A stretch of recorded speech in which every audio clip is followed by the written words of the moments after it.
بسم الله الرحمن الرحيم. الحمد لله الذي هدانا لهذا وما كنا لنهتدي لولا أن هدانا الله، وأشهد أن لا إله إلا الله وحده لا شريك له، وأشهد أن محمدا عبده ورسوله صلى الله عليه وعلى آله وصحبه ومن تبعهم بإحسان إلى يوم الدين. أما بعد، فالسلام عليكم ورحمة الله وبركاته. We start by praising and thanking Allah subhanahu wa ta'ala, who has guided us to this way, that is the way of al-Islam. And if it wasn't for His guidance, and if it wasn't for His will, then we would not be where we are today. We would not even be Muslims. And many of us, I think, don't realize and don't appreciate the fact that we are Muslims. We need to be reminded over and over that indeed being a Muslim is a great gift, and it's a favor from Allah subhanahu wa ta'ala. And I think many of us who were born into Muslim families, we take it for granted. We think it's part of our culture. It's like the diet that we have. It's like the food that we eat. We don't realize it. No, it's a big deal. Just ask some of the brothers around us today, for example, who were not born into Muslim families, and how eventually they came to Islam. Well, we previously heard from a couple of them, and this evening we have this wonderful opportunity to hear from yet someone else. Only the brother who's with us today, his story is a little bit more colorful, it's a little bit more exciting. All right? So we have with us Brother Zubair, and he's had quite the experience in life. Maybe some of you guys, when you look at that, you'll think, oh, that's cool. But he's here to tell us that although it may seem cool, well, just listen to what he has to say.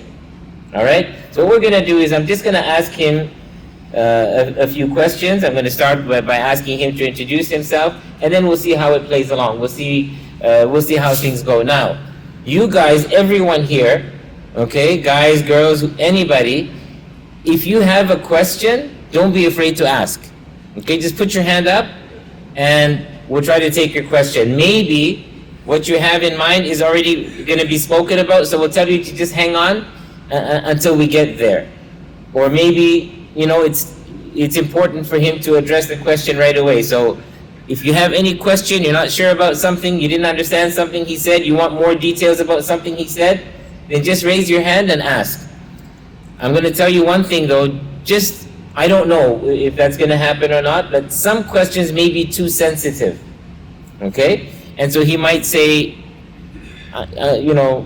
good question, but I'm not comfortable answering it, for whatever reason. And we have to respect that. Okay, Brother Zubair, so don't feel compelled that if there's a question that you're not comfortable answering, it's okay. We just have to understand to be respectful. You have a question, maybe he can answer it privately and he doesn't want to do it publicly, whatever the situation may be. But don't be afraid to ask. All right? You may want to know something more about a thing that he just mentioned. All right? All right. So Brother Zubair, of course, that's not the name he was given when he was born. So I want you to introduce yourself to us. I want you to tell us a little bit about where you were born, what your family life was like. Pretty much, what was the faith that your family followed? What name that you were given? Just a few things like that. Okay. I was born in Fort McMurray in 1980. My mother was working on the oil patch as an administration assistant for Leadcore, which was called Bechtel at the time. There was an economic downturn in Fort McMurray, so she moved back to Edmonton when I was 3 years old, so I wasn't raised in Fort McMurray. I was just born there. I was born out of wedlock. My mother just worked with my father and just decided she wanted to have a child. I'll talk more about how that affected me later, not having a father. And my family is Ukrainian Catholic, So I was converted to Ukrainian Catholic by them for my natural fitra. My grandparents were very religious. My grandfather was a diach, which is the deacon of the church. So one of the guys, like an imam. yeah, like an imam, one of the guys that build the church and get everyone together and do the fundraising, and he sings in the choir and all that stuff. So that was what my grandmother was attended every Sunday, and all the groups and the women's league and all that stuff. So something very quick. Did you guys understand when he said he was born out of wedlock? Everybody understands what that means? No. Mustafa? No? It means that his mom and dad were not married. It means his mom and dad were not married. This is how he was born. The reason I'm saying that is because it affects, it's important for you to understand the lifestyles and how they're different. Something else that he said that I think is interesting, and I wonder if any of you caught it. He said he was converted to becoming a Catholic. Did anybody hear what he said there? Did you hear Hudayfa? Do you know what he meant? Who understood what he meant? Like when you're born born into Islam, but depending on like your family or how they raise you, you might like. Excellent. So this is what Brother Zubair said. He said that he was converted into Catholicism from his fitra. That's what he said. His words were from his fitra. And we've mentioned before to you guys in class, fitra is how a person is born, pure and natural, no sins. Every child, and the Prophet ﷺ said, everybody is born upon the fitra. In other words, you're born as a Muslim. You're born, and in your heart you would know that Allah is your creator and so on and so forth, but it's your environment, your parents will make you a Christian or a Jew or anything else. Okay, so this is what he meant when he said he was converted to Catholicism from his fitra, from his natural way that he was born, which is as a Muslim. But your name wasn't Zubair when you were born. What name were you given? I was given, my mother says that she looked at me and said, he looks like a Makola, and then named me Nicholas, which doesn't make sense to me. Why didn't she just name me Makola? But that's the English translation of Makola from Ukrainian. So I ended up Nicholas, and my last name is Nowitzki. Okay, and he told us about his family, that his grandfather was like a big guy in the church and so on. Now tell us something else about your upbringing, your general upbringing, something about school life, and maybe then when things started going the wrong way. Okay, so my mother was my sole parent, and she worked all the time, and it wasn't her fault. She just had to work, she had to pay the bills and had to feed me. So I didn't get a lot of time with her. My grandparents, when they retired, which was maybe when I was 5 or something, because my mother had me late, they kind of raised me. I went to school I went to their house after school. They were very compassionate. There was no abuse or anything like that. It was a great house to live in, but I had no authority figure. Because my grandfather, although he was an authoritarian, I was his grandson. So he's not going to be authoritarian with me. He was very authoritarian with his children, but not with me. So, and because my mother was raised so strictly, she didn't want to raise me so strictly. So I was allowed to do whatever I wanted, and that's an unfortunate occurrence, because I was allowed to do whatever I wanted. I was spoiled by my mother. I had no authority figure in a father, and I had no authority figure from my grandfather, because I was his grandson, not his son. So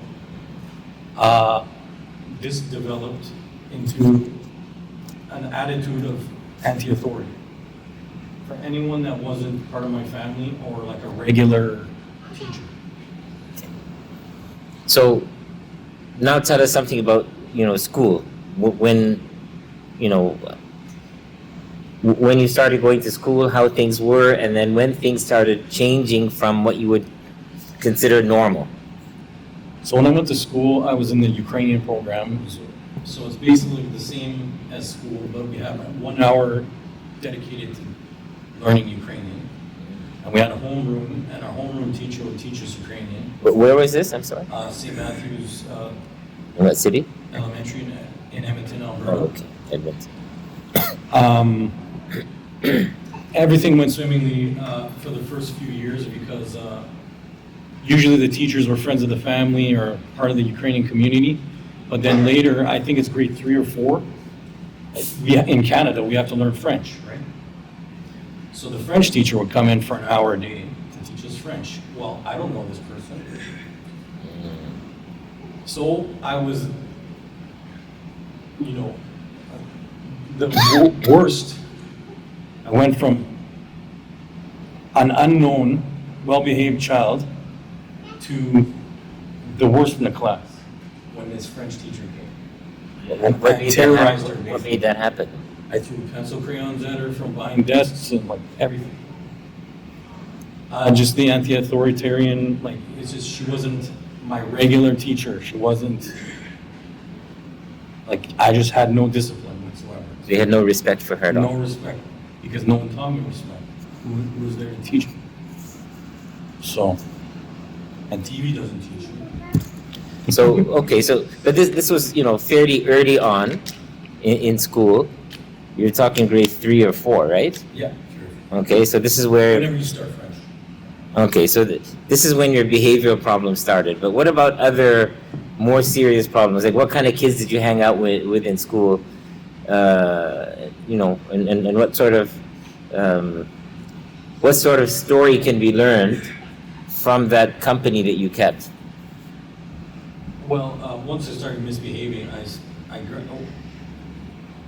I started to gravitate towards the children that were also misbehaving. So I kind of lost my friends from the community, and then it was more friends from the guys that get in trouble. So there was 3 or 4, and they're usually from broken homes as well. What age was this at? Elementary wasn't that bad, but it started to get bad in junior high. So what is that, 12, 13, 14? Okay, so tell us more about the kind of people that you hung out with. Well, they were from, very violent countries that had lots of gangs and stuff like that. So they thought that was cool. Even though they were trying to escape that, they thought it was cool. And then, even though their father wasn't like that, they thought it was cool. I don't know. It's just it's a diaspora thing. So they thought they were gangsters, 12-year-olds. They thought they were gangsters. They dressed like gangsters. They watched gangster movies. Gangster slang, and then they would just we would walk around the neighborhood and do stupid things, break things and just break things for fun? Yeah, just stupid stuff like that. That was when we were very young. And then they would just start with stupid little pranks and stuff like that at first. And did you get caught? What happened? No, you just did stuff and you thought it was cool and fun? Yeah, no, that we would. We had a friend that had a scanner, and he would listen to the scanner, and then he would, we'd have the scanner with us, because this is before cell phones. Well, they had cell phones, but not everyone in the dog had a cell phone. And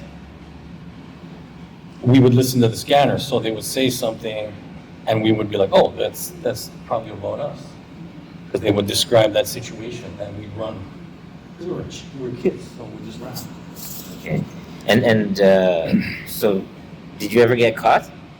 Not at that time, no. But later when I was an adult. Okay, so let's go back to school. Okay. So you're hanging out with the wrong people, and did you get into any big trouble in school? All these things that you did were obviously not good at all, but. There was a big fight when I was in high school. It's called the Northwood Brawl. It was on the news and everything. And it had to do with some guys at a pool hall, just hanging out in the wrong place. And I was saying some stupid things to them, and they were saying some stupid things to me. And then we got into a fight and they had sharpened belt buckles. And we're like 16-year-old, 15, 16-year-old kids. But these guys watch too many movies, you know, like I did, and they took their belt buckles and they sharpened them. So then when they took their belt off, they would go like that and cut the person. So they pulled those belt buckles on us, and luckily I had this big Italian guy with me, is like the size of an adult, and we're like 15, and he just started clotheslining these guys, like running, clotheslining these guys, and then we could escape. So there's like 15 of them, but and so we got away. But we could have been killed. But the next day, the older guys at school decided that they were going to defend our honor or whatever. Something happened, big beef with those same guys or something that had run with them. But it was kind of like duel. And then we got into a huge fight at the mall, and an innocent shopper was hit by like a stick or something. And the constable of the school called me, and she's like, "What do you know about this?"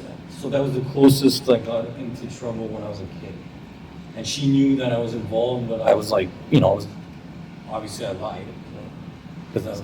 So then, the company that you kept, do you think that because of the gang that you hung around, do you think that made a big difference in your life for later on?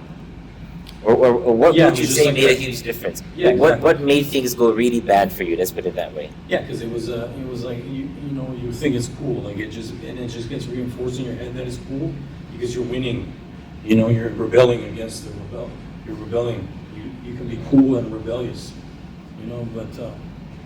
And maybe before we go on to anything else, guys, we talked about a hadith before. I want you to think about it, and I want to see who remembers it. We're talking about the kind of friends that you keep, the company that you keep. Who remembers that hadith? Anybody? Come on, guys. Maybe I'll give you a hint. Who has his hand up? Mustafa. ارفع صوتك كريم.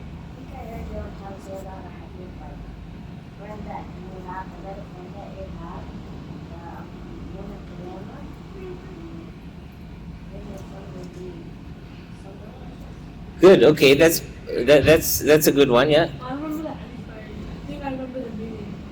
Wasn't it like if you have bad friends, like metal thing? Okay, excellent. So you guys got it. So a couple quick things. One, we talked about a hadith. Okay, this is the Prophet ﷺ teaching us. What's hadith? A hadith is from something that the Prophet ﷺ taught us. Okay, so it could be something he said, it could be something he did. So we're talking about what he said. All right, so the hadith, these are the words of the Prophet ﷺ in which he told us, or he gave us the example of a good friend and a bad friend. And he said a good friend is like a perfume merchant, you know, a guy who sells perfume. If you go to his store, what's going to happen, right? You're going to end up having some of the traces of that perfume on you. The smell will sort of get absorbed into your clothing. You guys know how it is when you're standing with somebody who smokes. What happens? You go away and the smell of the smoke is still in your clothing. It still stinks. You didn't smoke, but because you hung around somebody who did. So if you hung around a store that had lots of perfume in it, then that smell will get absorbed into your clothing. Or maybe he'll give you some to try, or maybe you'll buy some from him. At the end, you come out smelling nice. It's a good experience.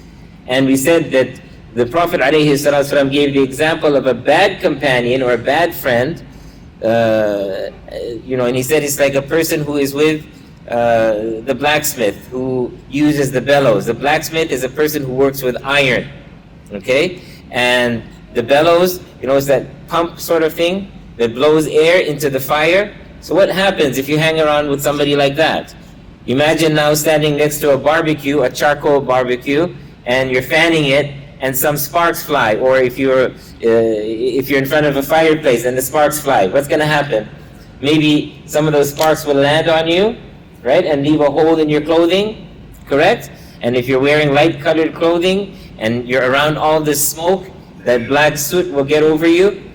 So you'll come out not smelling good. not even looking good. I get burned a lot too. That's right, and you get burned. So a good friend and a bad friend.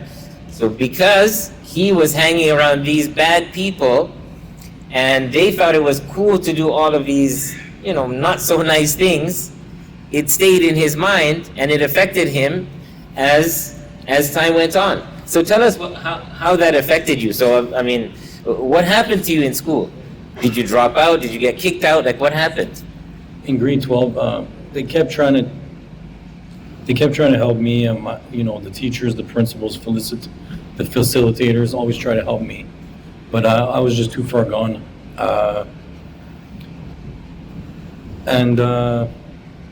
Because when I was a child, I was told I was bad. So I just believed that. So when adults tell you you're bad, you think you're bad.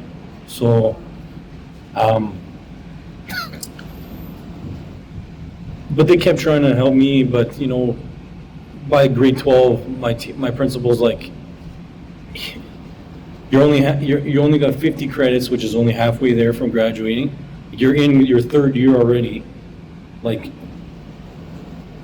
you're done. You're done school, right? Like, we've given you how many chances. So they kicked you out? No, he's like, he basically said, like, just give up. Like, it's almost the end of the year, I was missing like 3 or 4 days a week. Like, I wasn't even going to school. I was going to school to socialize. So he's just saying, so he kind of asked me to drop out, like, but it was an inevitable at that time. So I dropped out. And then you eventually dropped out on your own? Yeah, I just dropped out. Yeah. No, right there when he said that. So, yeah, but I have my high school diploma now, and it's an adult high school diploma. It's an official diploma. It's not GED, it's better. Wait, but it's called the adult high school diploma, which is equivalent to when did you do that? I did that in 2020 or 2020. So how old were you then? 40 years old. Are you guys listening? I mean, that life, because of because of his behavior and whatever, he couldn't finish high school until he was 40 years old. Okay? I want you to listen to that. And I just want to quickly point out something that he mentioned, what Brother Zubair mentioned, and I think it's a good lesson for us, the parents. And he said that he didn't care because when he was pretty young and misbehaving, everybody told him he was bad and that he was no good, and he wouldn't make anything of himself. And so eventually, when he got a little bit older, not even that old, like in high school, because he was told so often that he's no good and he won't amount to anything, he figured, like, why bother, right? Well, what am I doing? So he dropped out. So what did you do when you dropped out? I mean, did you work? What kind of work did you do? I started hanging with the worst of the worst in my neighborhood that I knew, because I was kind of angry, I was kind of up the ante with the rebellion. So what do you consider the worst of the worst? Like, what do you mean by that? Like, these guys were drug dealers for gangs, guys that fought for no reason, go to the bar to beat people up, just like that. And they lived in the worst neighborhoods. I was wondering, like when you are like little, you have something like in your brain that says this is good, this is bad, or everything was whatever you do, you did. No. Yeah, I was just wondering whether you have something inside. Yeah. Did you say what's bad, what's Yeah, good? but when you get, but then after time you get decline, like you push limits, right? And then if no one disciplines you, you're like, oh, okay, I'm good. And then just keep up, you're just becoming worse and worse because you don't have a parent that's doing anything. So you didn't actually know what you are doing, whether it's actually good, or just... Well, I knew, but like, Okay, you knew. it's just like, but everyone tries to push the envelope, but then their parents are like, khalas, but I didn't have anyone to do that for me, so. So you are advising us as parents. Yeah. Thank you. Yeah. Well, I don't know. What you guys do is Did music or entertainment or movies or anything Yes. like that play a role in their activities? Yes. in case you guys didn't hear, he's asking, Brother Hakim is asking Zubair, was he into music and movies? Like, did any of that have any effect on him? Yes, 100%. That is the biggest For example, influencer of my criminal life. Thank you for reminding. I almost forgot that. Rap music, even metal music, talking about crime, it would like inspire me to like do crime. Like when you have someone saying that what you're doing is right and it's cool and it's awesome and it's gonna make money, you're like, yeah. And then it's like you go to the gym and you have like work, like you have nasheed to work out, okay, now you have that music telling you to do crime, right? And then there's the movies like Goodfellas, I love those movies. I watched them over and over 1,000 times, and they're one of the biggest reasons I got into crime in the first place. They were my main influencer because I didn't have any other. Music and movies? Yeah, I sought out men like in those movies, like on purpose, because I wanted to be. I didn't pay attention to the end where they get killed and fall into their fountain, bloody mess, and they become a rat and have to hide with their wife, and their wife leaves them, and all these different things. I didn't pay attention to that part. I paid attention to the beginning when they were this big shot, which those movies they're not trying to show you the end. The end is like an after. They show you this glamorous nonsense, and then they show it for the last 2 seconds, so you can even miss it. So This is another one for parents. Remember that what your kids are listening to and what they're watching, it'll have a huge impact on them. You still watch movies? You still watch those kinds of movies? those movies, no, I detest those movies. I can't stand them. I don't watch crime stuff. I do like like true crime, like if it's like detectives or something. And yeah, I still watch movies, yeah. But I try to stay away from the haram movies, and if they have like, nudity, if they have like shirk in them, then I don't watch those movies. Muslims are the bad guys, Muslims are terrorists, all Muslims are terrorists, don't trust your neighbors. If they're Muslim, these things, I don't watch these things. I don't like those movies. But I'll watch, like detective stories where there's like a murder, like someone killed someone and they find the murderer. I like these things. No. Did you find that the friends or the people that you hang out with all watch the same movies? Yes, similar entertainment? and listen to the same music. Yeah. When I was, my friend that was a juvenile, we both watched the Godmother, Godfather, those type of documentaries. So Yeah. they all watched the similar movies. Right, and I don't even like the documentaries because they just remind me too much of like that life, because those documentaries are actually closer to the movie than the movies because they're documentaries, right? So, and it's just like, I don't know, it just kind of makes me mad because people like, I just feel sorry for people that they don't have Islam in their life, and they think, and everyone thinks they're like so bad and they're like these big bad shot callers, but really, submission to Allah is the only true liberation from the creation. So tell us about work. So now you dropped out. Did you start working? What kind of work did you do? Yeah, after I dropped out, like I said, I hung out with who I knew that was the worst. There's obviously worse, but those are the ones I knew. And I started working at nightclubs because I thought it was easy. I was a very lazy person. What did you do at the nightclubs? I was a bouncer, usually a bouncer, security. But why did you choose? Why did you choose working Because as I a thought that I bouncer? would just like hang out and talk to girls and listen to music and get paid for it. And that kind of is what the job is, but they don't make a lot of money anyway. But, yeah, it was just a waste of time. And I was also, when I was very young, like 18 to like, I'd say 30, I was a loose cannon. Like I just would fight for any little thing. So I never kept my security jobs for long because these guys are trying to start security companies, are trying to run nightclubs and keep their liquor license. And I would just be fighting all the time. So I didn't keep those jobs either. So So that's the kind of work you did. And then when would you say that you started becoming, I don't know, a criminal? Like really getting into a life of crime? And if you're comfortable, I mean, Yeah. like I said earlier, if you're not comfortable speaking about it, I remember the exact moment. and what types of crimes might it have been? What sort of things did you get into? Well, before that, I was always, like I said, we were doing those,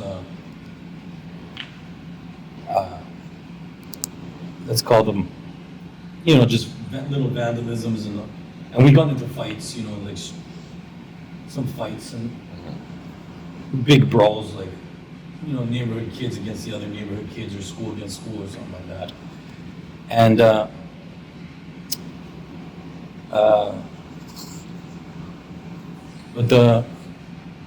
I was with my friends, we were at this pizza place and we're having this pizza and there was this guy that they knew. And I started selling marijuana at first to make extra money because security didn't make any money. So I was selling marijuana and it doesn't make any money either, even when it was illegal. And this guy who sold cocaine, he pulled out this big wad of cash, which later once I became in the business, half of that cash isn't his. Half of that cash is someone else's, and then he re-ups his drugs with that. But I thought that's his. So I'm like, what do you do that gets that cash? And he says, oh yeah, you want to start? You start with me tomorrow morning, 6 a.m. So I'm like, yeah, let's do it. And that's when I started selling cocaine. And yeah, it was. So your entryway into crime, you would say, is, I mean, the criminal lifestyle was selling drugs. But people think that that's a minor, but it's not. It is probably the worst thing you can do.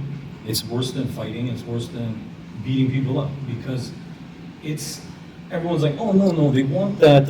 It's just a little bit of drugs. It's like medication. No, you're giving them drugs.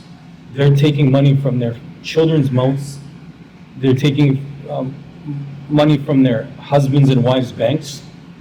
They're spending it on drugs, which are extremely expensive. They can't even afford groceries. Their kids don't even eat, don't have lunch. So you're affecting everyone. It's a domino effect. You're affecting their entire family and the entire neighborhood and in the entire country. And other than selling drugs, any other types of crimes that you got involved We used in? to get into big fights, but these are with other violent, like usually bystanders weren't involved. So did you get caught? Did you get arrested for any of your crimes? Yeah, I was raided several times, full tactical. Came in with MP5s, full body armor, threw flashbang grenades, smoke while I was sleeping. And how did that feel? When I was sleeping, it wasn't great because the flashbang was thrown into the living room where I was sleeping on the couch. It exploded and it was so loud. It's not like in the video games. It's like deafens you. Then I was deaf. Not only was I deaf from the flashbang, the curtain lit on fire. And then so the curtain's on fire. I just woke up. So you just woke up, you don't know where you are. So like I'm deaf. And then the curtain's on fire and I'm like, and then there's a man in black body armor and he's got an SMG and he's saying, swearing like a sailor at me. And I don't understand what he's saying because he's like screaming. He's not like enunciating. And yeah, that wasn't pleasant. And he threw me down on the ground, rubbed my face in the carpet like 45 times, and they like all kneeled on top of me and like put me in all these different stress positions, and And then we went to cells, they take you to cells. You want? Yeah, tell us Okay. about it. So they take you to cells, and it's the dirtiest, smelliest place. Oh, she has a question. Go ahead. Do your friends know that you're taking this one? I've talked to a few guys from She's asking if any of his friends know that he became Muslim. Yeah, I became Muslim. I said Shahada 10 years ago while I was in prison. So He's going to talk about that in a little bit. yeah, so most of them know because most criminals talk through the jail. They kind of get updates for what's happening at the jail, so they know that. And I also talked to a few guys over the phone. I was saying, like, I've changed my life. I've accepted Islam. You know, is this going to be a problem? And they said, no, not really, because we're kind of done. We're kind of done as well. We want to do some other things. We want to start construction companies or whatever they wanted to do. So it actually worked out for me, alhamdulillah. Just go back to the prison. Yeah. Prison life. Or being in some cells. Yeah. Okay, yeah. So they take you to cells which smell like pee because.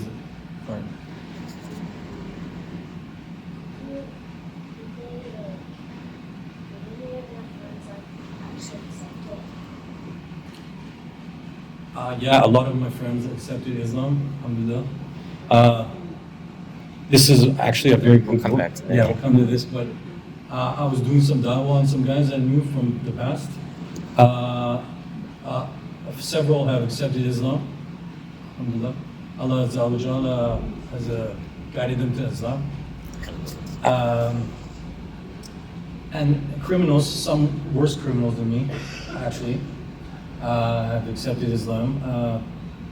And then through them, so I don't know what my ajr is on them, but Allahu A'lam. But Back to this thing. Islam is powerful. A lot of people accept it. So the cells, when they take you there, so they ridicule you in the car pretty badly after they arrest you. And then they bring you to cells. How do they ridicule you? They tell you to keep your eyes down, don't effing look at them, swear like crazy, yelling, screaming, making fun of your family, making fun of your mother, your father, everything. The police. Yep. What's the question? Before you turned Muslim in jail, Yeah. did you ever get in fights? Yeah. Yeah, he was saying that he got into a lot of serious fights. Or In Jew. prison. Oh, he's going to come to because that still. because I In prison, he's talking because of about. Islam. Islam is actually pretty powerful in jail, but that's not why I reverted it. But we'll talk about that in a bit. So you're saying how unpleasant it was getting to the, Yeah. even getting to this now. Yeah, they besmirch the honor of your father, your mother, everybody. You know. Then you're brought to cells, which is a tiny little cell. Has like maybe a mattress. You know, no pillow. It's everything's steel. Very uncomfortable. The toilet's right there. Everything smells like urine or like it's bad. There's urine all over the floor. They take you into a room which is after, and they have to fingerprint you. Even to this day, they don't have like technology to do it. They fingerprint you and they're rough with you. They take these fingerprinting machines and they're like bend your fingers everywhere, and they're not nice. And then How was the food and oh yeah. how was like the prison guards? Do you ever get in like fights or like things that you didn't want to do in terms of like Yeah. if someone tried to force you to do something that you didn't want to do, or like you were like, oh, I'm not into that anymore. Just leave me alone. We'll talk. Yeah, we're gonna come to that. So, We're coming to so, that. so this experience you had, going into these nasty cells and whatever, Mhm. how many times did you go through that? Like, were you arrested just once, or did it No, happen no. more than that? Like I said, I was in that raid, and then I was brought in. I've been in cells about 5 times, Wow. and 4 of those times I got bail and was released after like 2 or 3 days, and then So who bailed you out? usually my friends bailed me out, or I think my mom bailed me out once, and then my friends bailed me out the other times. Okay, so And it was usually with my money, and then I'd have to pay them back. so all the money you made selling drugs and whatnot, you wasted it. It would go to bail and lawyers, yes. Okay, now And so lawyers aren't cheap, they take all your money. so these crimes that you committed, you got caught 4 or 5 times. But what was the big one? What was the thing that happened that so you didn't get out that easy? Nobody could bail you out anymore. Yeah. So So tell us no what. more bail. Yeah. You've been What arrested too happened many there? times, this crime is too serious. Someone lost their life, a man who had a family, who had children, wife and girlfriend, had divorce. He lost his life, so he was dead, and it was my fault. I didn't do the killing, but I was involved. So I was arrested. Usually when they arrest you, they charge you with the maximum that they can charge you with. They don't charge you with what they think you did. They charge you with whatever they can charge you with, the highest thing they can charge you with, and then they hope that it sticks, and then usually you get pleaded down, right? So you got charged with? Murder first degree, indignated human remains, which means you did violence to the body after it was dead, and then conspiracy to commit murder. Wow. And it was all dropped eventually to manslaughter once the court heard my involvement. But they always charge you with the most extreme that they can charge you with. Okay, so now you got busted for murder, and what happened? Tell us about walk us through what happened, how you got caught, what it felt like, what the So once you got arrested, what kind of things did you have to go through? And then, of course, there's the trial after that. I was sitting in my home, and I left my home. There were Hang on. Where were you living at the time, by the way? I Were was you living living with your mom? No, I was living in my own condo in Wainwright, Alberta, small town, a small farmer's town. And I left my house. I was on my phone, and it was winter. And 4 SWAT trucks pulled up, like in the movies, like in Sicario or something, pulled up with guys hanging off the sides they had actual, they didn't have MP5s, they had actual like M1s or something. And they jumped off the off the Jeeps or trucks, and they ran at me, and they swearing like crazy. That's what they always do. And then they threw me down in the snow, and they face washed me in the snow, and they're beat up on me, and they always do these things. And then I was kind of used to it by then. And then it was about the 4th or 5th time this happened, and they told me that I was charged with murder in the first degree. And I knew I had a bad feeling, because there was an incident a month before that where I had a text conversation over this. There's kind of like WhatsApp, but it's more secure. Lots of criminals use it. It's called Shield something. I can't remember what it's called now. But anyway, there was what's that? A dark conversation that I had with a guy. I said, "Well, what's going on with this guy?" And he said, "It's handled." I said, "Well, what do you mean it's handled?" And then he just said, "It's handled." And I said, "Okay, man, what's that mean?" And then he ignored me after that. And then the next day or the day after, they're like, "Take this car, go get it cleaned out, blah, blah, blah." And then I had all these feelings that I was being followed. And I went to Walmart,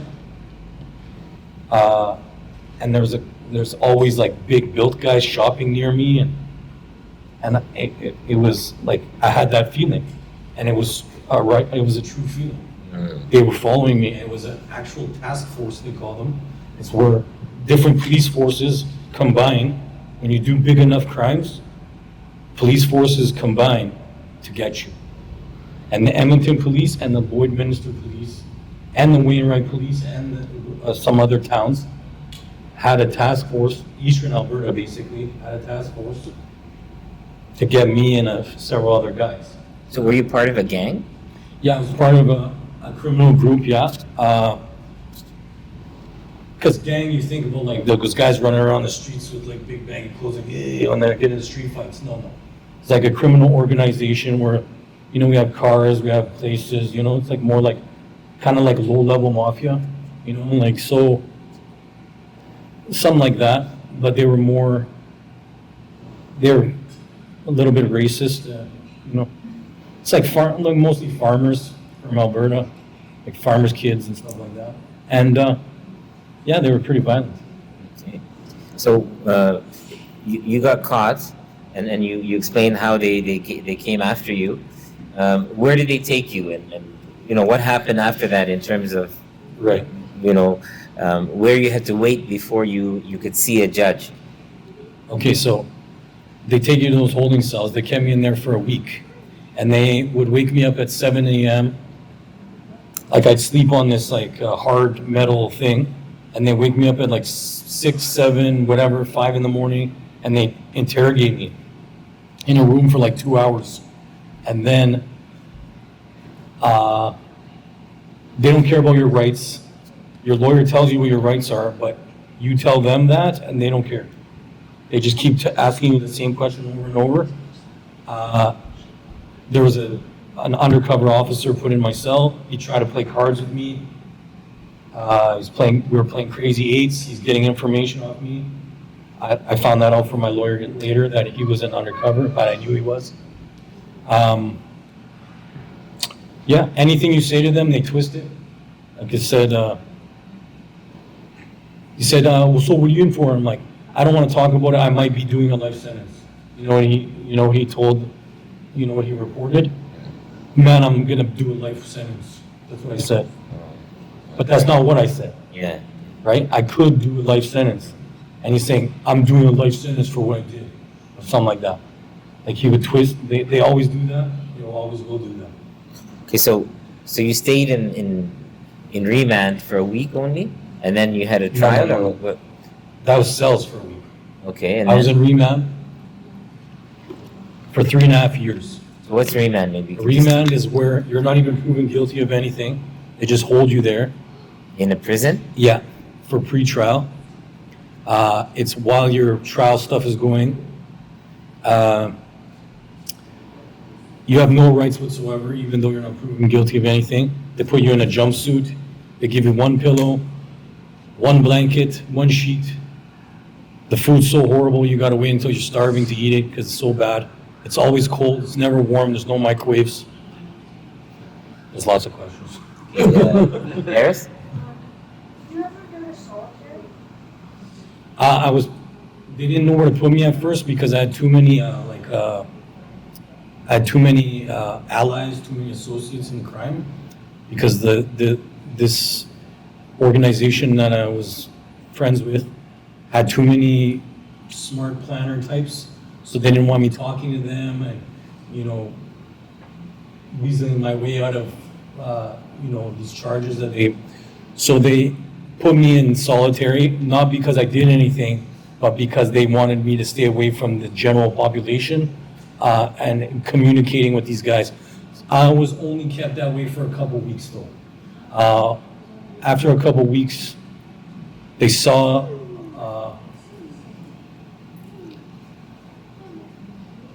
some good behavior from me, so they put me in with general population. So tell us what solitary is, though. Like what Solitary how is it where feels. you're by yourself in a cell, and it's dirty, and there's a toilet right there, and a hard bed, one pillow, one blanket, one sheet. There's one guard watching you.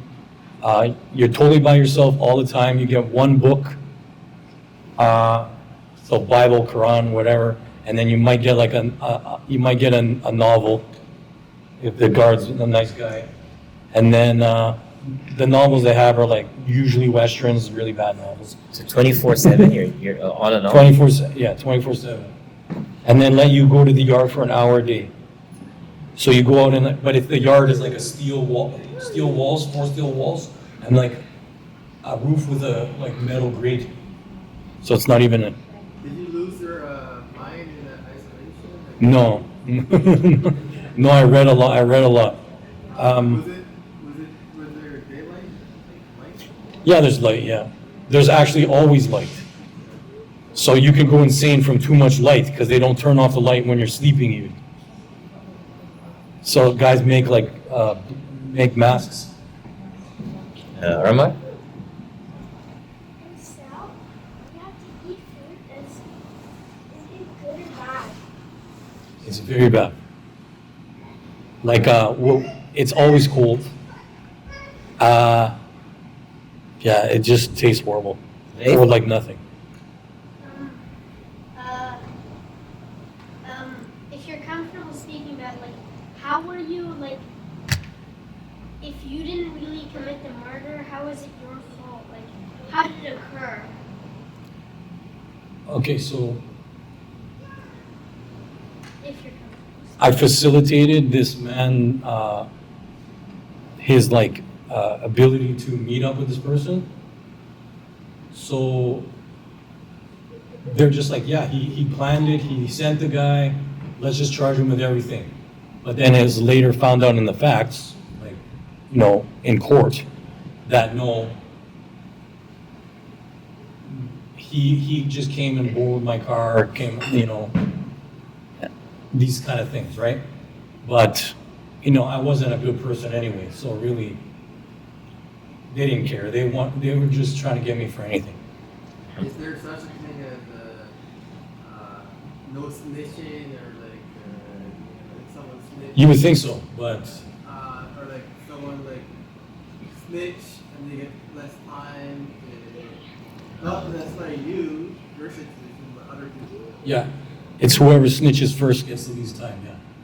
So this is the thing. How are snitches treated? When I was being interviewed by the cops, after about 4 days, I got really mad. And I say, enough of your lies, I'm sick of you guys. Leave me alone, send me to remand already. I know that no one would snitch. And then they said to me, oh yeah? And they played me a bunch of videos and a bunch of voice recordings. And everybody snitched except me and one other guy. Out of 20-something people. Ahmed? Do you know what they put in the food? Probably nothing. It tastes like nothing, or it's just like gross. Bassett? You had a question? Did you ever try to break out? No. That's not a good idea. Dave? So, like, they, like, played you, like, voice recordings and videos about, like, your... Yeah, all these guys that I thought they were like the best, my brothers, But yeah, Guys who turned on him. everyone talked except for one other guy. So out of 20-some guy, 20-some. What happens? Anyway. So in prison, if someone's a snitch, is that a thing? Like find out someone's a snitch? Yeah, but you need so much proof. You need like the. Well, I meant not like that. I meant like if someone's a snitch in prison and inmates find out, do they attack that person? Yeah, but they have protective custody, so usually they're put there. Like they put snitches and sexual offenders on the protective custody units, right? So they're protected, kind of. Harris? During, like, yard time, did you have, like, a gang you used to hang out with? Like, in Cyprus? No. I reverted to Islam about a month after I went in. So I was given this book by a biker-looking white guy with blonde hair from a farmer town, and he said, are you religious at all? I said, no, religion, it's not for me. There is no God, etc., etc. He says, here's a book. Check it out. I said, no, that's good. I'm okay. I don't believe in religion.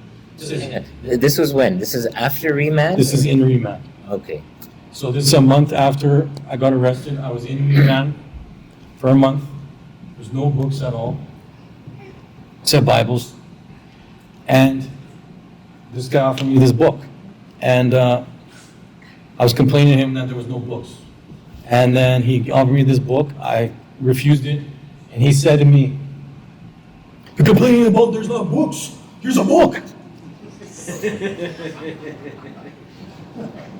So who's that guy? Is he just is he? He apostated later, that I know of. He became kind of an enemy of Islam, making fun of the deen. But at that You time, didn't know him. You didn't know him Yeah, at the time. but who's that guy? Is he in prison? Is he? yeah, he was in prison. He was my cellmate when I went into Rima. So he offered you a book. You said, "No, I don't want it." Why? Did you not believe in religion at I that don't know. time? I just thought it was a waste of time or something. Okay, and then The what hobby. happened? So I read it, and it has these scientific miracles right at the beginning. And if you disbelieve, you think that Rasulullah sallallahu alaihi wasallam wrote it himself. That's what they think, right? And so I'm reading it, and it has these scientific miracles, they call them. These are facts that we only know from like modern equipment that they didn't have at all. And you can't see with the naked eye. So the first one, I'm like, I'm a skeptic and I'm an anti-theist. I don't like religion at all. And I'm reading and I'm saying, oh, lucky guess. Reading, all these scientists back it up. Okay. Next one. Well, maybe he looked at the mountain, he saw, etc., etc. Lucky guess. Then I read this one. This is the one. The origin of the universe. Right? So you can't see this with the naked eye. You need a telescope with a wave camera on it at minus 357 degrees Celsius. This is the only time that man saw this on the space telescope. I go, okay, you can't guess this. So I said, okay, these guys translated it to sound like that because they love their religion so much. So they just translated it like that in English. So I found an old Quran translated in, I think it was Pictal or Yusuf. It was like in the 1918 or 1920 something. One of the early translations, I find it. And it says translated by this man at this time. And I read it and it says the same thing. And that's before they knew that. So I said, okay. I was talking about it to the farmer, blonde hair, blue-eyed guy. And this brother heard me and he said, are you talking about the Quran? The scientific miracles of the Quran? I said, yeah. And he's like, wow, they're crazy, right? Oh my God, they're so beautiful. Blah, blah. He's like, you want to become a Muslim? He writes it, I want to see the Imam. He's like, fill this up, put your name here, the Imam. That's the request form. Yeah, request form, yeah. Alhamdulillah, an Imam came 2 days later to see me. He brought me Quran, he brought me, hadith books, he brought me all these beautiful books. And I'm the only one with books in the whole jail. I was like, you want to borrow my books? Just to fill out the form, So, there was a lot of dawah after that. Because I was the only one with books, alhamdulillah. So, but when did you end up taking your shahada then? I said it with that Imam. So this is like within the first month or 2 months? Yeah, within a week after reading this. I actually believed 2 days after reading this, and I kind of said it. I didn't know that you had to have witnesses, so I kind of just said it because they have it in here, transliterated. So I read it to myself. And how did that feel? And what sort of change did that bring about in your life? Right away, I was like, okay, now I'm gonna live my life exactly as I'm like. If I want to decide something, how I'm gonna do this? I'm gonna check Quran, and I'm gonna see. I'm gonna go to the index. How do you do this? And I'm gonna read what it's like. And if it's not in there, I'll go to the hadith. And that's what I did for 3 years after that. No, but so now you're in prison. Yeah. This book was practically forced onto you. Mm-hmm. You read it, you became convinced, you took the shahada, Mm-hmm. pretty much on your own, and then Oh. you did it again when the imam came. But how did you learn, for example, how to pray? How did you start getting any type of knowledge about Islam? Okay, yeah, right. I started asking. There was a brother. Let's just call him RK. He was, in prison with you? yeah, he lived 2 cells down, and we weren't out at the same time, so we just talked through the door. And I would ask him questions, and he'd tell me, like, what he knew. But he was a revert as well, so I didn't know that you had to go to someone with knowledge.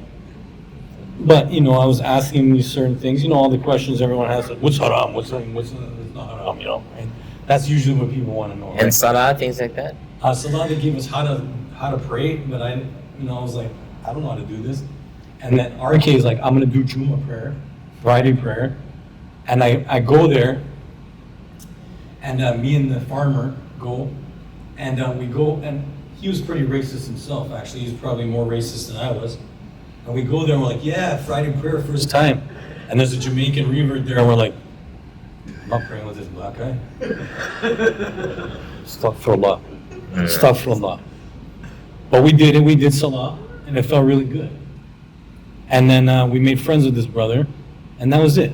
And it was surreal, and I started to rail against these haters after that, and I would make good friends with these guys now, because they're my Muslim brothers, and they'd always be looking at, I'd be up on the tiers running books back and forth and they'd be looking at me like. So all these Muslims that you saw in prison, so these guys were like you, they just became Muslims somehow in prison? Like, none of them were real Muslims like from before, right? No. Actually, the majority of Muslims in jail are born in Muslim families. So, there's actually not a lot of reverts. Probably out of, when I was in the sentence jail, like real jail, Mission, Drumheller, is mostly, there's maybe out of 30, let's say 50 brothers, there's maybe 10 reverts. 40 are born in Muslim families from predominantly Muslim countries. Okay, so it's not like we might think that, all of these were converts or reverts in prison. These are people who were Muslim, from Muslim homes, probably some of them from, Muslim countries, Yeah. and they're sitting there in prison. Usually the confusion is because you have so much time to read and think and actually look at something properly in prison. There's a lot of reverts in prison, but it doesn't mean that the reverts are dominant. Yeah.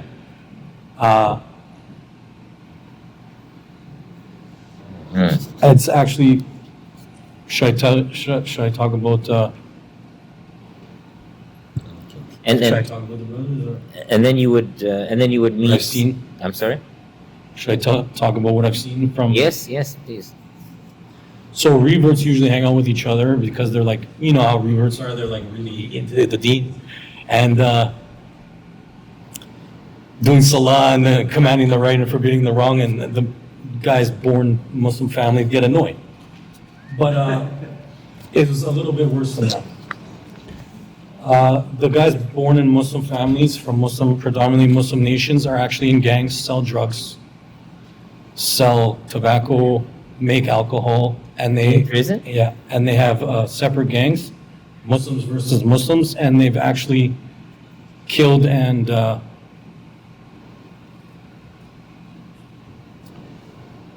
made. There's one brother.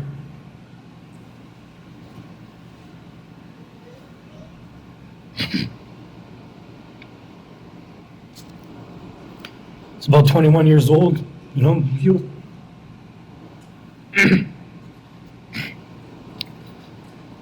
handsome brother, good muscles, young, had his whole future ahead of him. Other Muslim brothers.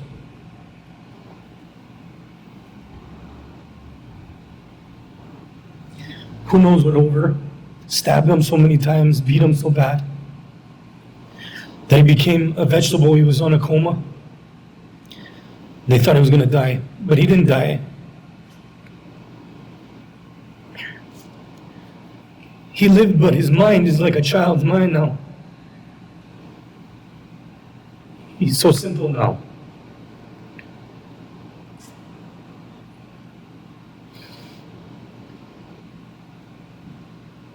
So that's Muslims did to that to Muslims. So, and they have Muslim names from Muslim families. They're in the news. I read the article as well after I know the story personally. I know the brother personally. So, that was that. That's the worst one I know of. There's a few other smaller incidences. Some guys attacking brothers during Salah, stuff like that. These are Muslims against Muslims. Yeah. And that's not the usual, but it happens. Usually it's Muslims, defending each other against everyone else. But they find each other too. Before I forget, so your father didn't have any role in your life. Yeah. It was your mother all along. And maybe just tell us a little bit about your relationship with your mother before you went in, after you went in, and after you came out. Where does your mother fit in all of this? When I was small, she used to take me to the park all the time, take me swimming. We spent a lot of time together on her time off. And then when I was when I became a little bit older, a teenager, she started working a lot. And we were poor, we had to move a lot, and so I just saw her less, and I kind of became a latchkey kid, which is where you have your own house key, and you take yourself home, you make your own lunch, make your own, you just kind of take care of yourself, and your mom just pays the bills, but you're pretty much your own parent, But then later, when I was older adult, I like to think that I spent time with her, but she tells me now that I was just on my phone. This would be me the whole time, We'd be eating pizza or at the garden or whatever, and I'd be like, So you ignored So that's it. the kind of son I was the entire time. So that's how you treated your mom, and then you went into prison. So she must have just given up on you, right? No.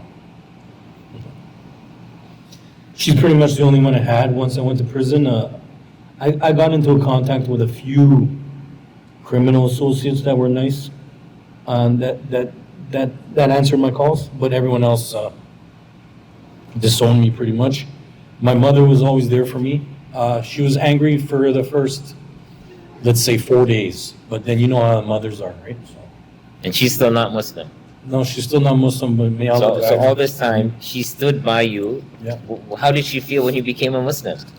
At Because first- she's Catholic, right? Well, at first she thought it was a phase, like I was just doing some kind of rebellious act or something. But then after she saw that it wasn't, after several months, I'm still Muslim, Did she try to talk you out of it?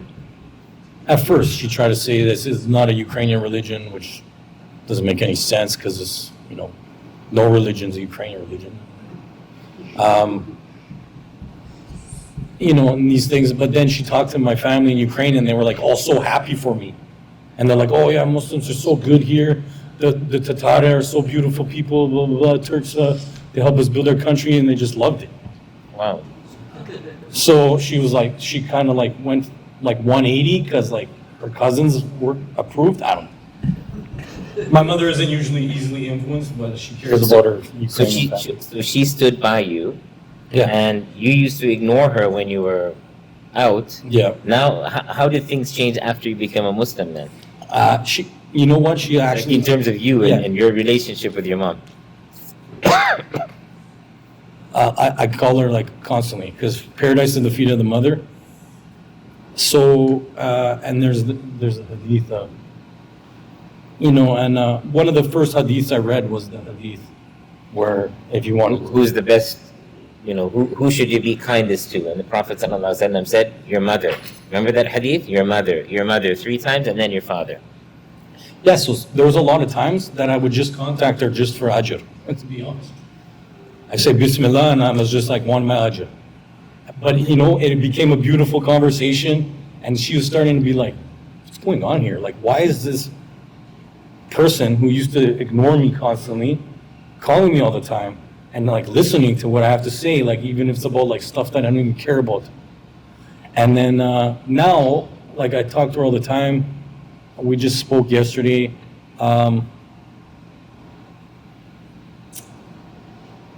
You know, she's retired now and she plays a lot of video games. So she's in her 70s and she really likes her video games, and she lives in Campbell River. So I was like, well, you know, I want to spend time with you, but you live in Campbell River, so I'll play these video games that I don't like just to spend time with you in the video game. We'll talk on TeamSpeak or whatever. But then she's like, doesn't want to play that game now. Like, she wants to play some farming game. And I'm like, no farming games. You know what I mean? Like, I draw the line of farming games. There's got to be fighting in it. Like, and there's no action in it. I'm not playing. So, like, yeah. So, before we wrap up, just a couple quick things. One, tell us about some of the most powerful things that you saw while in prison. I mean, things that may have happened to you or to others. I think you mentioned the one already, that young, young man who, apparently had a promising future, who was Muslim, was. You want like a positive. No, either way, but no, something there was powerful, actually a beautiful moment. either good or bad. There was a lot of different brothers, couple reverts. It was one Ramadan, I think it was Ramadan 2019, Allahu Akbar. 18, 19, 20, one of the three. And there's a brother from Philistine, and his reciting is so beautiful, his voice. And we would sit on this grassy hill, because there's in the real jails there's some grass and fields. You know, it's a little more freedom, and because they slowly are trying to get you back to the street. Because they don't want you coming out an animal, right? So they slowly, like, it becomes nicer, and then you end up at William Head, which is not far from here, and it's like literally like a vacation place for like old people. And then they let you out, and then you're not like so like culture shocked. So anyway, we're sitting on this grassy hill, and there's those little white flowers, and we're like in each other's arms, brothers, you know, like lying on each other like this. And he's reciting Quran, and we're just like doing tasbih, you know, and just listening to this brother recite Quran, and we're like, you know, and we're fasting, and we're all just like, and we're sharing a tar. Hey, try my tar, brother. You know? So. Hey, in terms of, you've been through a lot, and you know that we have all these youth here. If you could give them, advice based on your experience, what you went through, and what you know the society that we're living in is all about, what would you say to these young boys and girls? It's not worth it. There's no light at the end of the tunnel. Crime doesn't pay. Like, I know it's a cliche, but it's true. You will make money, but then you are going to give all your money to overhead, which is what it costs to do business. It's constant. It's more than you make. And then if you get arrested, which you will, doesn't matter how smart you are, there's no success stories in this game. El Chapo, who is supposedly the most smartest cartel leader, he's in jail. Everyone goes down, doesn't matter who you are. You're going to give all your money to lawyers. It's not worth it. You're going to be one of the most evil people in society. You're going to destroy families, destroy children. Like, it's just not worth it. And then what can you tell them about their religion? Because almost all of the kids who are here, they're born into Muslim homes. I mean, so for them, Islam, maybe for a lot of them, is just, well, that's just who I am. What would you like to say to them about Islam? Islam is the greatest and best and coolest thing ever. And we have the stories of the Sahaba. You can never get bored of Islam. Like, I don't care if you're in Islam for 100 years. There's tons of inspiration, tons of stories, just reading about Hamza, just reading about Zayd, just reading about Az-Zubair. These are the greatest men. We don't need Homer's Odyssey. We don't need these things. We don't need Conan the Barbarian. We have the Sahaba, we have Rasulullah Sallallahu Alaihi Wasallam, who we forget was the greatest warrior that ever lived. Because he's the prophet of peace as well, but we forget that he is the greatest fighter as well. And you can never, it's the coolest, greatest, awesomest thing. Like, people think that,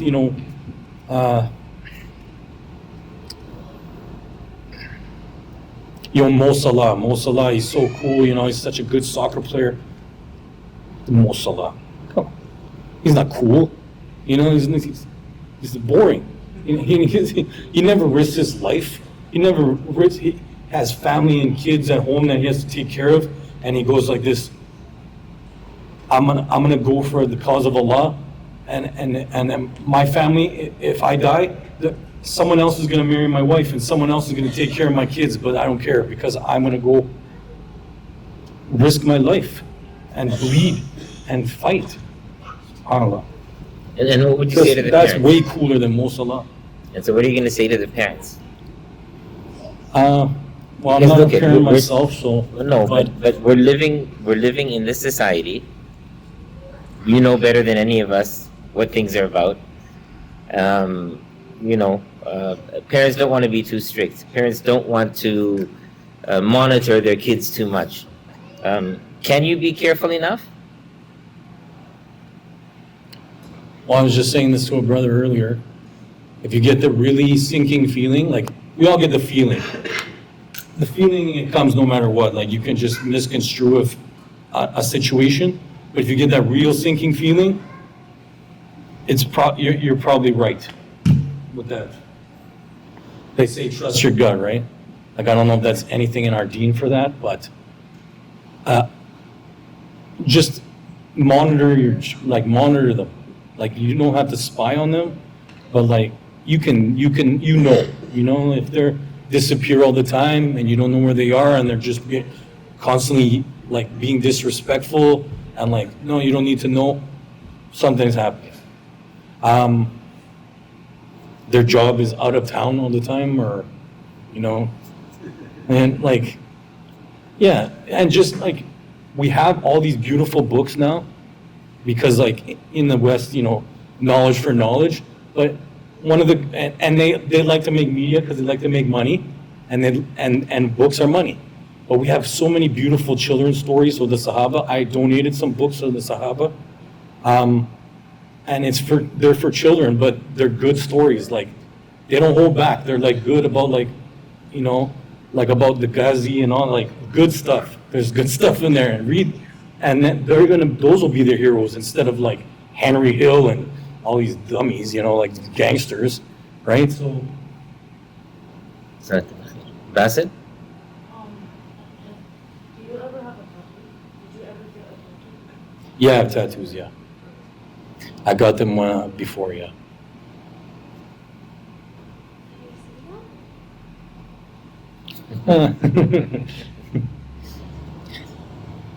Well, one's here, and I can't, like, this kind of like, I got the Ukrainian, like, crest here. I'll get us to come to class one day. He'll show you. Yeah, and then there's like I have Chinese letters here. Hakeem?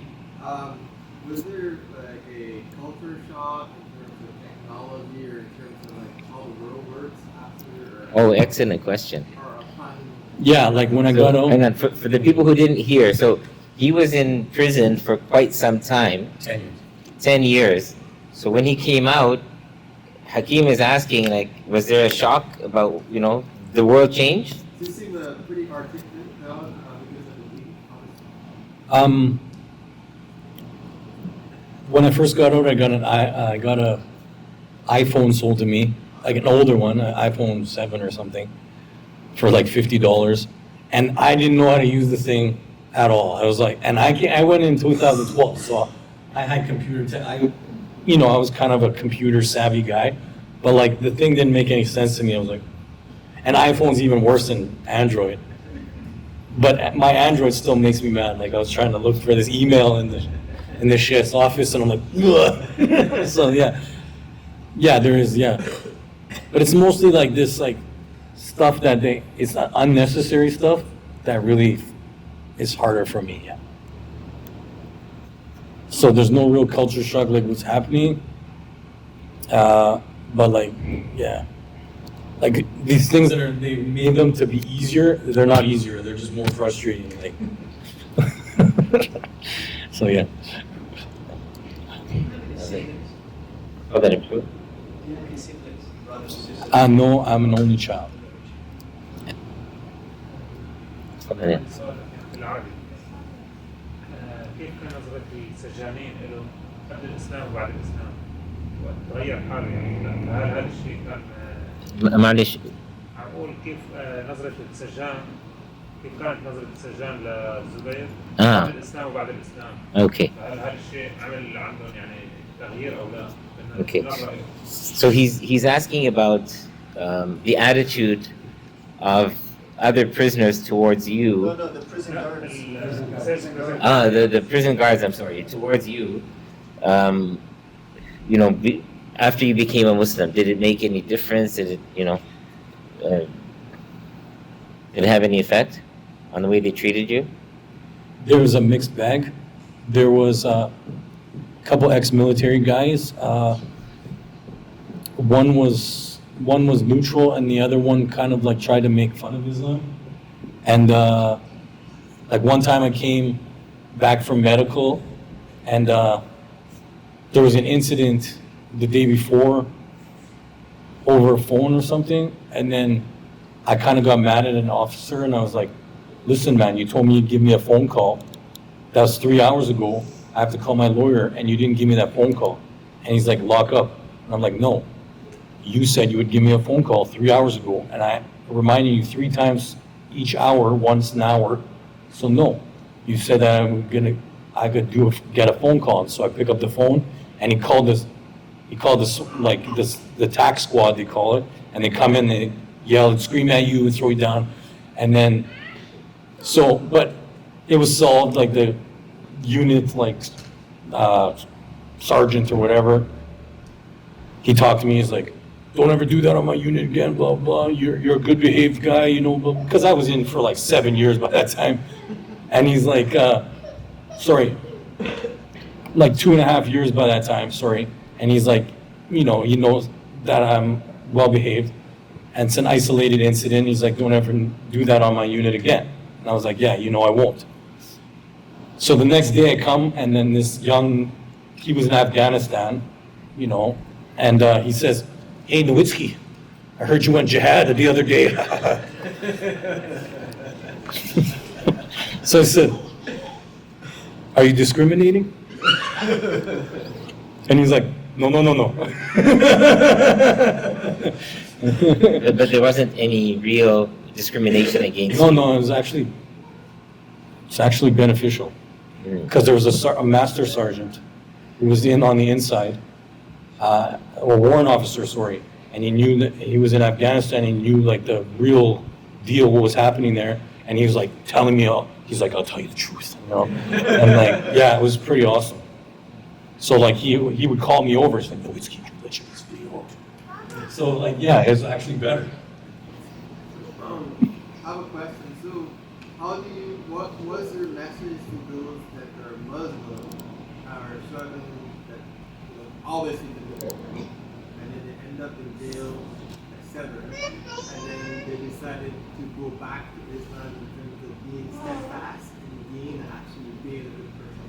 How do you remain steadfast? What's your message to people that are trying to stay steadfast? Well, I don't have all the answers, so. But this is just kind of a reminder of myself and everyone else that we just make tawbah, right? And we try our best after that. There was an imam, and he's pretty liberal, and I'm not really a liberal kind of guy. But he said to me, just do your best, and I was just like within Quran and Sunnah, not best in your opinion and emotions, but best within the Quran and Sunnah. And that's pretty much right.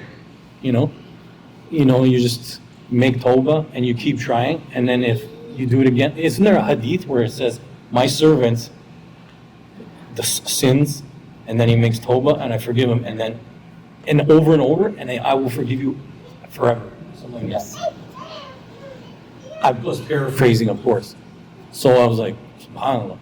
But of course, we don't just like, oh, we're good. We can just keep doing whatever we want. No. But If you slip up, you repent. You turn back to him. yeah. And usually when you're like, you say yourself to seriously say you try your best, you'll do 80%. And you do pretty good, No one's perfect, but you're consigned to doing your best, and you kind of do most of that. That's what I do. MashaAllah, by your speech, we get the impression that Islam was very easy for you to just do everything right away. And I'm just curious, what was the most difficult thing for you to implement in Islam, just given your unique experience? Well, it was like, Salah was difficult at first, but then I would follow guys,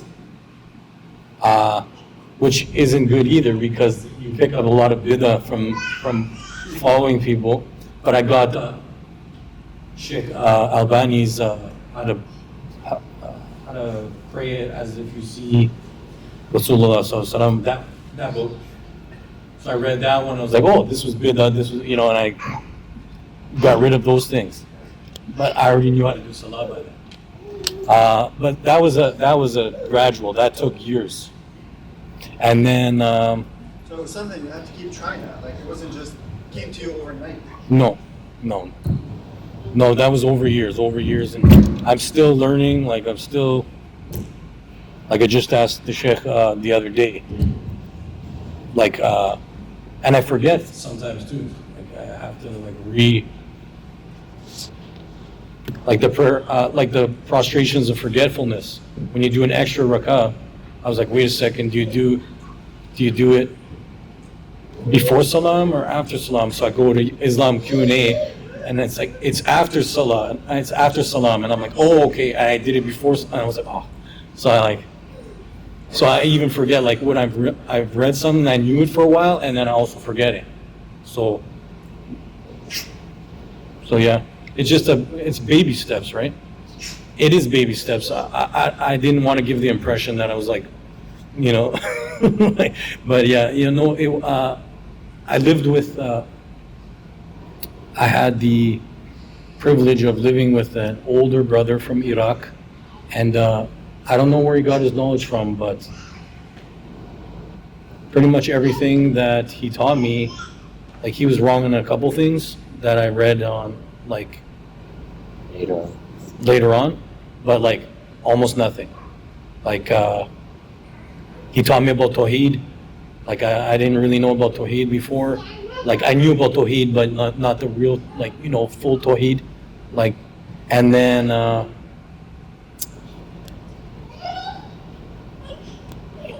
that he just started from the beginning. He taught me La ilaha illallah, La ilaha illallah.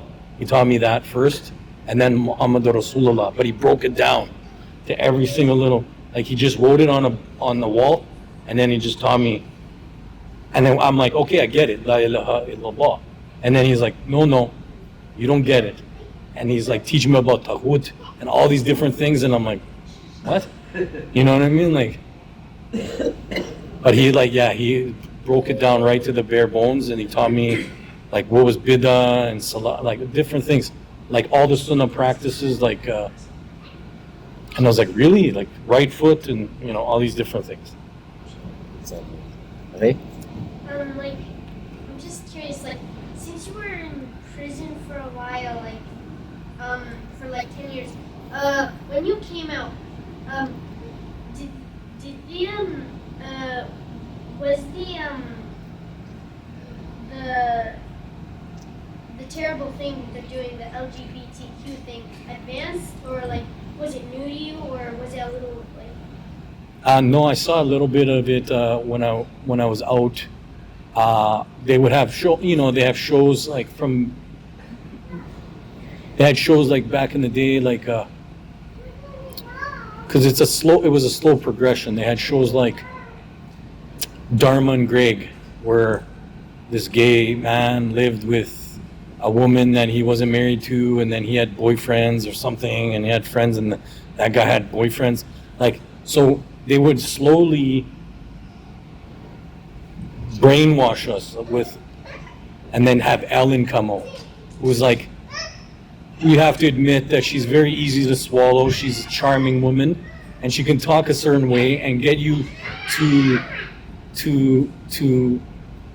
she can endear herself to you because she has this like charm. And so they didn't send the militant ones out to be in our face and be like, oh, you know, and then annoy us, because then we'd be like, we'd hate them, right? They send these palatable people, and then they slowly brainwash the society. So they like actually so- sent people that represented it to the jail?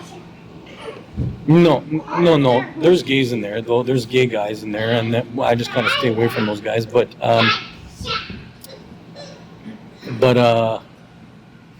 You're saying in society? yeah, in society, yeah. And I saw on TV, like, you know, it was getting worse. Like every show had to have a gay in it, or some kind of gay plot, or whatever. And I was just like, and then, you know, every show has to have a gay now, you know. So it's like. Bye. So it's almost time for Maghrib, and you know, before we conclude, we just want to thank Brother Zubair for taking the time to share his experience with us, and I hope that we've learned, and especially, you know, you young guys. His experience is enough to tell you that it's not worth even trying. It's not going to get you anywhere. Okay? Yeah, let's fix it. Also, I've been stabbed 19 times at 2 separate occasions, and it wasn't over fights I started. It was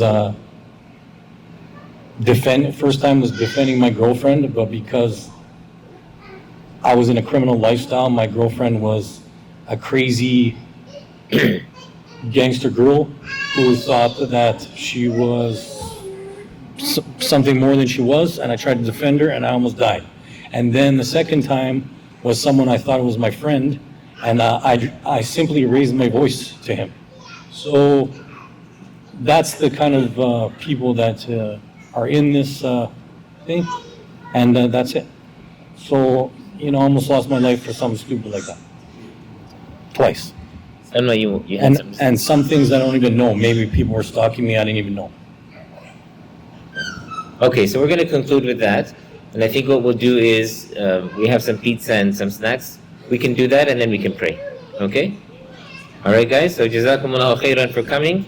And once again, we say Jazakallahu khairan to Brother Zubair for taking his time and sharing his experience with us. وصلى الله وسلم على نبينا محمد وعلى آله وصحبه أجمعين. والسلام عليكم ورحمة الله وبركاته.